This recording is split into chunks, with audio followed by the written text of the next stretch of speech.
ada orang Najam, orang Yahudi, orang Nasrani, ya kan? Itu yang menulis Quran loh. Berarti nggak salah ini orang kafir ini ngomong. Nah, dia mengetahui dibunuh ya sama orangnya. Dan itu bukan ini bukan cuma sekali ya. Kes 34 ayat 43. 34 ayat 43. 34 ayat 43.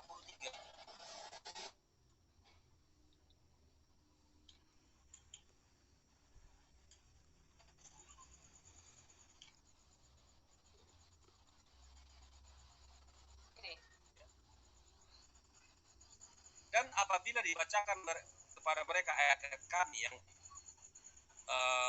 terang, mereka berkata, orang ini tidak lain hanyalah seorang laki-laki yang ingin menghalangi kamu dari apa yang disembah oleh bapak-bapak. Mereka berkata dalam Al-Quran, ini tidak lain hanyalah kebohongan yang diadakan saja ya. Dan orang-orang kafir berkata terhadap kebenaran itu datang kepada mereka. Ini tidak lain hanyalah sihir yang nyata. Mau kita tambah satu lagi bisa. Jadi maksudnya ini ceritanya ini Allah lagi ngomong sama si Jibril, kamu ngomong ke Muhammad, dan apabila dibacakan kepada mereka ayat-ayat kami yang terang, mereka berkata, orang ini tidak lain hanyalah seorang laki-laki ingin menghalangi kamu dari apa yang disembah oleh bapak-bapakmu. Jadi maksudnya ini ada perkataan orang kafir yang disampaikan oleh Allah melalui Jibril kepada Muhammad. Intinya ya tadi ayat-ayat penyangkalan supaya Muhammad jadi kelihatan benar, karena ada orang-orang yang pada saat itu memfitnah Muhammad, katanya gitu kan, ngatain Muhammad gila lah, ngatain Muhammad ini suka kesurupan lah gitu kan. Nah, jadi disangkalah dengan turunnya ayat gitu loh. Semuanya ayat itu bilang Muhammad semua. Kita lihat aja Allahnya, kerjaan Allahnya. Coba Al-An'am ayat 1, 2, 3 Bu. Apa tuh? Bahwa Allah ini ternyata yang mengadakan Quran berapa? An'am ayat 123 ya. Karena Allah ini mengadakan, ternyata Allah ini pembuat penjahat. Iya, pembuat penjahat. 123 ya.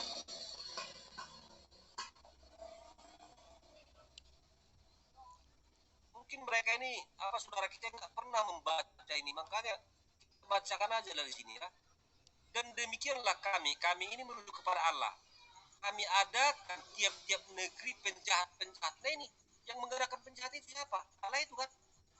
Yang terbesar agar mereka melakukan tipu daya, supaya melakukan tipu daya diadakanlah penjahat-penjahat di tiap-tiap negeri yang besar. Dan mereka tidak membudayakan, melainkan dirinya sendiri. Sedang mereka tidak menyadarinya, katanya. Jadi koruptor itu memang diadakan oleh Allah gitu ya? Iya, betul. Iya, begitu. Jadi sudah terlihat juga Pak Garnet kan, realita di lapangan kan begini demikian kan? Iya, jadi kalau ada pun terjadi korupsi, koruptor, tangkap. Itu yang mengadakan itu Allah sendiri. Ya gimana kita mau? Ya yang disalahkan Allah sebenarnya. Ya nggak bisa ditutup Pak koruptornya ya kalau dia pakai ayat ini ya. Saya mau belajar jadi lawyer aja Pak. Mau kuliah lawyer. Saya pakai ayat ini untuk bela koruptor. Uang masuk. Ya, yang mengadakan itu Allah itu. Iya. Pantasan ACT. Ya. Suaranya calon hilang-hilangan ya sekarang. Jadi selain penipu ya, pembuat penipu daya itu juga mengadakan para penjahat-penjahat. Jadi penjahat-penjahat yang ada di seluruh dunia itu yang mengadakan Allah itu ya Pak ya? Iya. Jadi siapa lagi? Tapi lain halnya kalau sudah disempurnakan sama tafsir Pak. Kan tafsir itu kan pengubah. Jadi tafsir itu lebih tinggi statusnya dari Quran. Jadi kalau misalnya ada kata, dan demikianlah kami adakan pada tiap-tiap negeri penjahat-penjahat yang terbesar agar mereka melakukan tipu daya dalam negeri itu. Ntar tiba-tiba tafsir beda, Pak.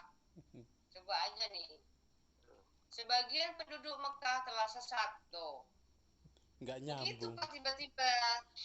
Sebagian penduduk Mekah telah sesat Aduh, heran. karena bujukan pembesar.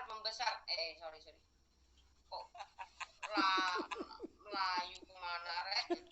Ini loh, tiba-tiba tuh maksudnya nyalain orang.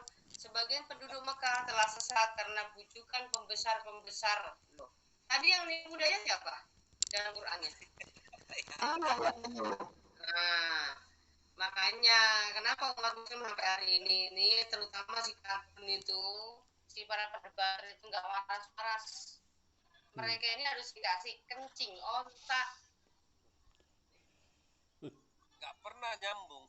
Kayak tadi Sebenarnya nggak perlu tafsir yang ribet ya Pak Garnet ya. Sebenarnya kalau hanya berbicara ayat itu kan jelas aja Pak apanya. Ngapain lagi perlu tafsir? Mau kita melihat di sini tujuan tafsir itu malah kadang-kadang mengaburkan arti dari yang sebenarnya ya Bu ya. Betul. Nah, ini buktinya kan saya paparkan dong. Kita ngomong kan pakai dalil nih. Nih, dan demikianlah kami adakan pada tiap-tiap negeri penjahat yang terbesar agar mereka melakukan tipu daya dalam negeri itu. Kan kami di sini kan katanya Allah Maha Satu Tauhid. Nah, lalu kemudian kita melihat tafsir Mekah. Masa jadi Mekah bisa jadi penduduk Mekah? Iya, tafsir lengkap tiba-tiba sebagian penduduk Mekah telah sesat karena bujukan pembesar loh. Padahal tadi Allahnya yang nyesatin. Kenapa pembesar yang disalahin kan gitu. Nah, kalau misalkan maaf ya, saya mau sampaikan, kalau misalnya umat muslim selama ini merasa nyaman dengan tipu dayanya Allah, ya terserah, silakan saja. Orang buktinya Allahnya ngomong mau tipu daya kok kemenaknya enggak. Berarti mana Allahnya kemenak apa Allahnya yang ini? Nah, ya kan begitu saja, salam waras saja ya. Saya sih sudah murtad. Iya, Bu Fatima, itu kata tafsir itu kan tidak 100% toh. Hanya menduga apa yang ada sesuai otaknya mereka kan. Iya betul. Makanya kenapa ada tafsir kemenak, ada tafsir tapi itu kalau bisa disederhanakan artinya kan itu ya Bu, menduga-duga.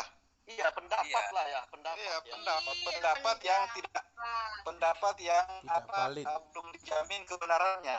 Iya, terus pertanyaannya Pak, tafsir mimpi. Iya, ini betul. kayaknya perlu ditekan lagi nih kayaknya ya kawan-kawan ya.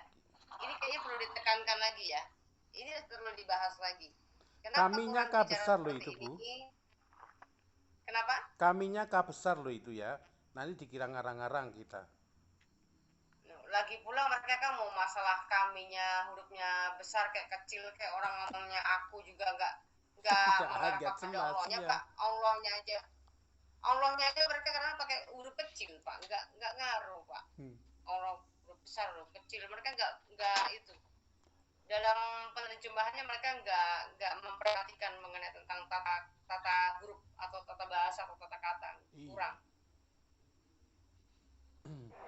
Lanjut. Ya oke, kita sudah mau tutup ya kawan-kawan ya. Nah silakan, siapa lagi yang mau